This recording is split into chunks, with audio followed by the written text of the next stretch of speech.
네, 지금 저희가요, 정말 이 뜨거운 토론을 하고 있는 중입니다. 더불어민주당 서른 최고위원, 자유한국당 홍문표 의원과 함께하고 있습니다.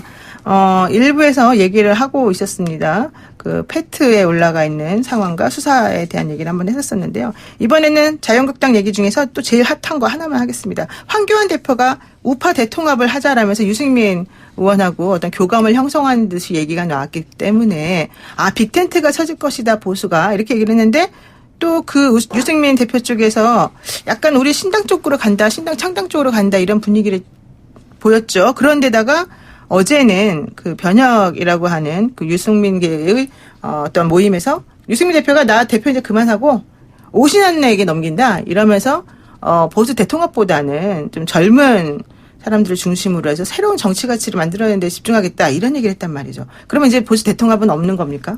한국당 입장에서? 보수 대통합이 없는 이 대한민국의 민주주의를 지킬 수 없습니다. 아, 그래요. 그러니까는 그래서 보수 대통합은 절체절명이 꼭 필요한 것인데 네. 지금 아마 유승민 대표가 저와 같은 소위 모종의 행동은 더 큰 걸 얻기 위해서 아마 하는 하나의 정치적인 행사가 아닌가 하는 큰 게 생각을 뭘까요, 갖고 그러면? 자기를 버리면은 더 큰 것이 만들어지지 않겠는가. 이런 아주 살신성인의 저는 희생을 생각이라고. 먼저 하는 거예요? 그렇습니다. 유승민 의원이? 네, 그렇게 저는 보고 있습니다. 그렇지 않으면은 네. 각 정파가 대통합이라는 건 이룰 수가 없다고 봅니다. 먼저 솔선해서 유승민 대표가 보인 것 아닌가 이렇게 저는 생각을 그러니까 했습니다. 유승민 의원이 지금 자기가 가지고 있는 걸 버림으로써 얻고자 하는 거는 그럼 뭡니까? 얻고자 하는 건 대통합을 가기 위한 대통합. 예, 그 문을 더 활짝 열어놓는 것이죠. 그러면 본인들이 통합과 관련해서 선제적으로 내놓은 세 가지 조건은 신경 안 쓰겠다 이런 뜻을 봐도 돼요? 그거는 살려가면서 하겠죠. 살려가면서. 자기들 주체를 상실하면서 대통합이 되겠습니까? 그렇군요. 네. 어떻게 보세요, 우리 서른 의원님? 네, 이제 한국 정당사를 쭉 보면요. 이런 정당의 합당 이 부분에는 강력한 리더십이 있어야 합니다. 이를테면은, YS, 김영삼 대통령, 그 다음에 JP, 노태우 대통령, 이런 사람들이 3당 통합을 했지 않습니까? 네. 그건 그분들이 각각 자기들 소속되어 있는 집단의 강력한 리더십을 갖고 있었습니다. 그것 없이는 잘 안 됩니다. 네. 그런데 지금 이 황교안 대표나 또는 유승민 이런 분들이 갖고 있는 그 정도의 파워 가지고는 안 되게 돼 있습니다.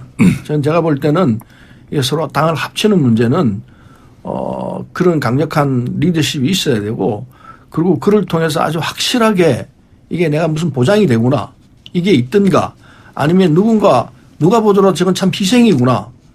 대단하다. 이 감동을 주는 뭐가 있어야 합니다. 이런 요인들이 있어야 그게 통합이 되는 거이지 그것 없이 말로만 통합하자 안 돼요. 네. 이 집산의 한 부분 합치지는 부분밖에 안 될 터이기 때문에 네. 제가 볼 때는 잘 안 될 거라고 봅니다. 잘 안 될 거다.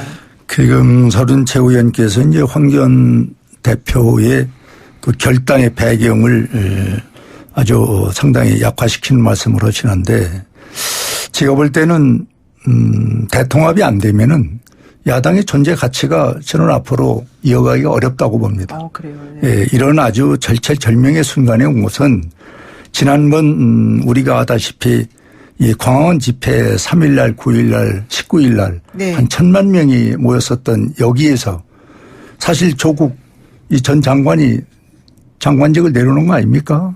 그럼 그거를 우리가 보고 네. 또 여기서 기득권 싸움이나 하고 정파 싸움이나 해서 이 나라가 되겠는가 이런 절실한 상황에 아마 황 대표가 결단을 내려서 했고 유승민 대표도 자기 나름대로의 정치적 마인드를 살려가면서 네.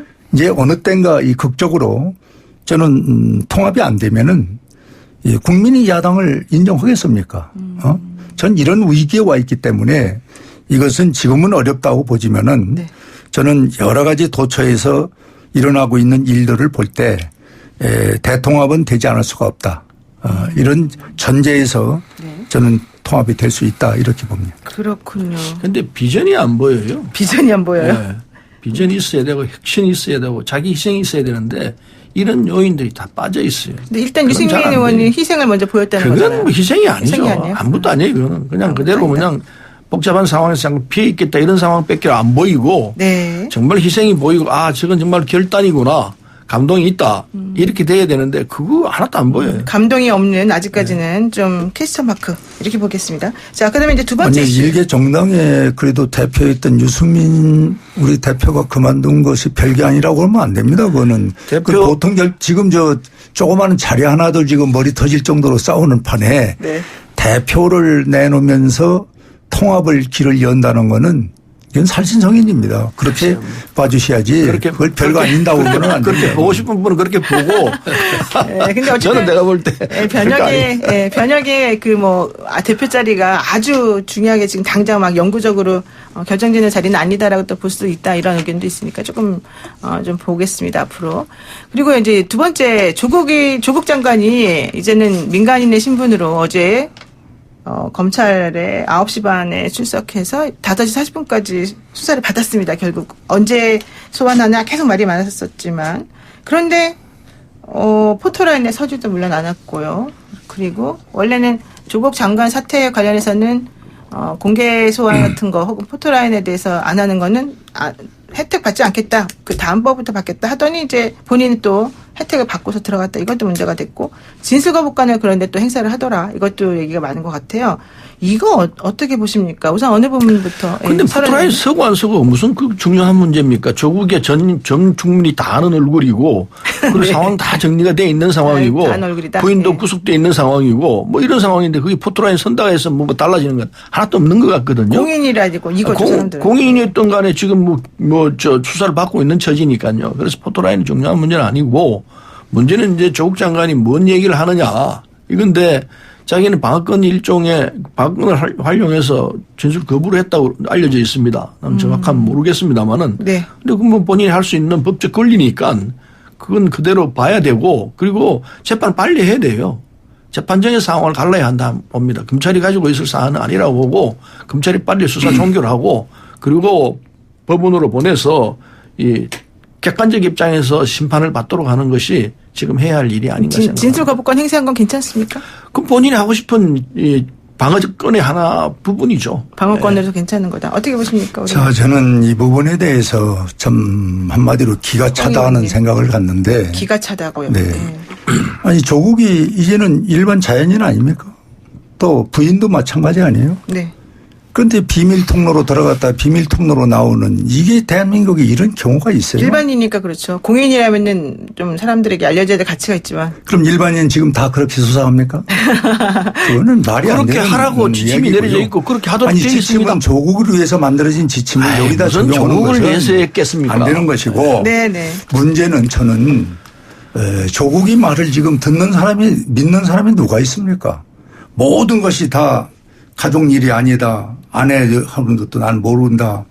또 친지 집안 것도 모른다. 그러면 조국 이 전 장관이 왜 비밀 통로로 가서 비밀 통로로 나옵니까? 이제는 좀 당당히 우리 국민 앞에 이런 부분은 내가 죄송하다. 그리고 이런 부분은 좀 법정에서 따지겠다.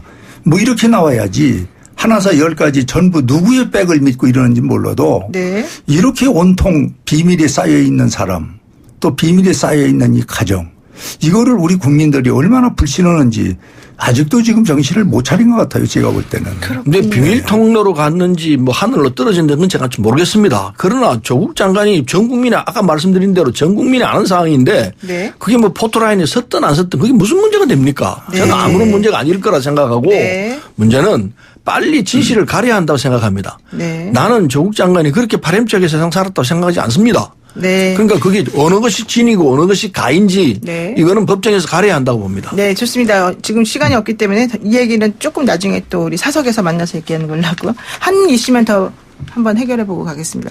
지금 그래서 조국 전 장관이 이제 수사를 받고 있고 그리고 법무부 장관 자리가 지금 비어 있고 그리고 법무부 장관이 없는 차관이 이제 그 검찰 개혁을 계속 이끌어 나가고 있는 중이고 이렇습니다.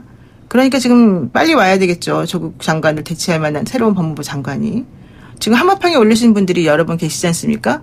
뭐 추미애 의원이라든가 박범계 의원이라든가 또 전해철 의원이라든가 어느 분이 제일 적당할까요? 저는요. 네.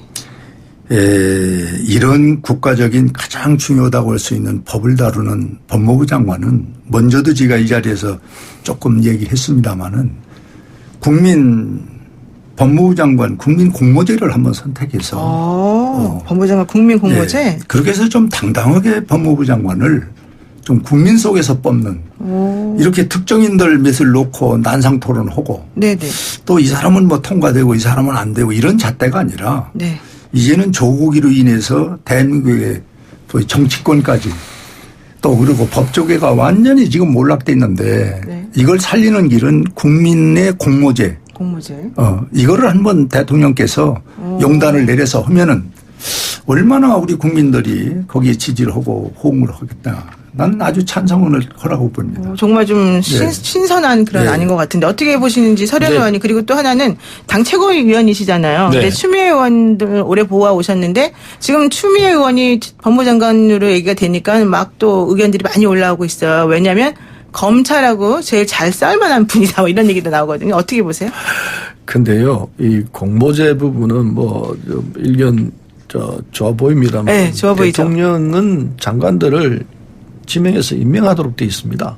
우리 헌법상 보장되어 있는 권리입니다. 그 대통령을 전 국민이 이제 뽑아냈는데 근데 법무부 장관을 공모를 하라고 그러면 대통령 권한에 대한 일종의 침해가 될 수도 있습니다. 헌법상의 문제가 생길 소지가 있고 하기 때문에 대통령이 알아서 할 수 있습니다. 조금만 기다리시면 결정이 날 거라고 생각하고 문제는 추미애 의원에 대해서 여러 가지 이제 법무부 장관으로 적격이다 이런 말씀이 있습니다만은 그 대통령이 알아서 판단할 문제입니다. 근데 추미애 장관은 우리 당의 대표를 지냈습니다. 당대표를 지냈죠? 당대표를 네. 지냈고 판사 출신이죠. 그렇죠. 그래서 법무부 장관은 뭐 적격인 건 틀림없어요. 그런데 본인이 이걸 이제 받아들일 것인가 이 문제는 따로 있습니다. 그래서 이런저런 조건들을 놓고 대통령이 고민하시고 그리고 적절하게 선택하지 않겠나.